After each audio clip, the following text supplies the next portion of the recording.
کی طرح آزاد کرنا؟ میں نے اس موضوع کو جان بوجھ کر چھوڑ دیا. بات یہ ہے کہ اس زمانے کے بعد سیاسی مسائل تھے. مثلا یہ کہ خلافت راشدہ کہاں تک ہے. امام مالک سے کسی نے پوچھا کہ ابو بکر خلیفہ راشد تھے. انہوں نے کہا سبحان اللہ، اس میں کیا شبہ ہے. انہوں نے کہا عمر. انہوں نے کہا اس میں بھی کیا شبہ ہے. انہوں نے کہا ان کے بعد خاموش ہو گئے. بہت دیر کے بعد کرنے لگے کہ عثمان بھی. حضرت علی کا تو بالکل ذکر نہیں کیا، یعنی ان کو وہ خلفاء میں شامل کرنے کے لیے تیار نہیں ہوئے. اس میں ان پر بڑی تنقیدیں ہوئی. بعض لوگوں نے یہاں تک کہا کہ ان کا امویوں کی طرف میلان ہے، لیکن یہ واقعہ ہے کہ یہ بات صحیح نہیں ہے. عمر بن عبدالعزیز کی طرف تو ہر صاحب ایمان کا میلان ہے، ہونا چاہیے، لیکن انہوں نے تنقیدیں کی ہیں، بہت شدید تنقیدیں کی ہیں بعض چیزوں کے اوپر. اس وجہ سے یہ بات تو صحیح نہیں. تاہم حضرت عثمان تک وہ بمشکل خلافت مانتے تھے.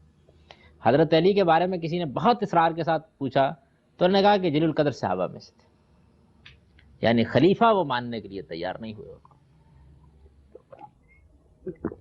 اور یہ بھی معلوم ہوتا ہے بعض جگہوں پر کہ کسی نے یہ کہا کہ ابو بکر عمر کے بارے میں خاموش ہو گئے، کہہ کے یعنی ان کے بعد تیسرے حضرت عثمان کا نام مل لیا.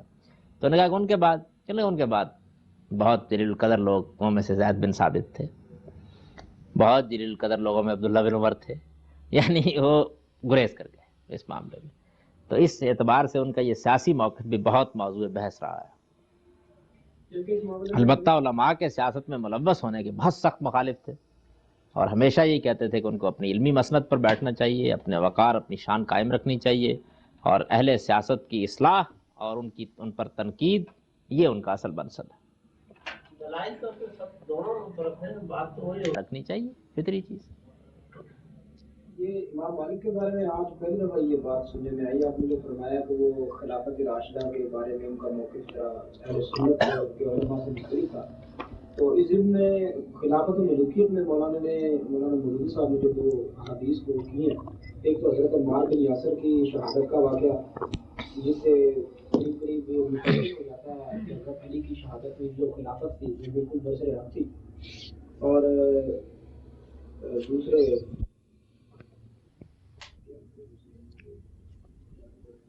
یہ تو ایک واقعہ ہے حضرت عمار بن یاسر کا، تو اس کے پیش نظر یہ حدیث نہیں رہی یا اس وقت اس ضمن میں بھی اتنی بحث نہیں چلی. یہ تو بالکل ہی واضح ہے کہ عمار بن یاسر کے بارے میں اس روایت کو انہوں نے کوئی اہمیت نہیں دی.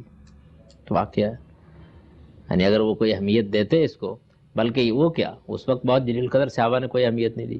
یہاں تک کہ امیر معاویہ کے بارے میں بیان کیا جاتا ہے کہ انہوں نے کہا کہ ان کو قتل تو انہوں نے کیا جو ہماری تلواروں کے سامنے ان کو لے آئے، ہم نے کہاں قتل کیا. مطلب یہ ہے کہ، اور پھر یہ کہ دور فتنہ کی روایات کے بارے میں محققین کی آراء بھی مختلف ہو سکتی ہیں. میں اپنی کوئی رائے نہیں دے رہا ہوں، میں اس سے اجتناب کرنا چاہتا ہوں ائمہ اربعہ پر گفتگو میں خواہ محاکمے میں پڑ جاؤں. ابھی بعد میں اگر موقع ہوا تو ایک آدھ لیکچر اس موضوع پر دے دوں گا. اس روایت پر بہت بحثیں ہیں بھائی، 30 برس پر بہت بحثیں ہیں، اس روایت پر بہت بحثیں ہیں، اس میں بڑے مسئلے ہیں. یعنی یہ ایسی چیز نہیں ہے کہ جس کو آپ قرآن کی کسی نص کے طور پر پیش کر سکیں، آسان نہیں ہے یہ. اور صدر اول میں یہ نوعیت بھی نہیں تھی. زیادہ اصرار حضرت علی کی خلافت پر امام ابو حنیفہ کو ہوا ہے، اور پھر لوگوں میں یہ خیال عام ہو گیا، ورنہ باقی ائمہ کی آراء بھی کسی وقت. امام شافعی تو خیر دوسرے موقف کے بہت حامی ہیں، لیکن یہ کہ امام مالک کا معاملہ یہی رہا ہے، وہ اس کو کوئی خاص اہمیت نہیں دیتے تھے.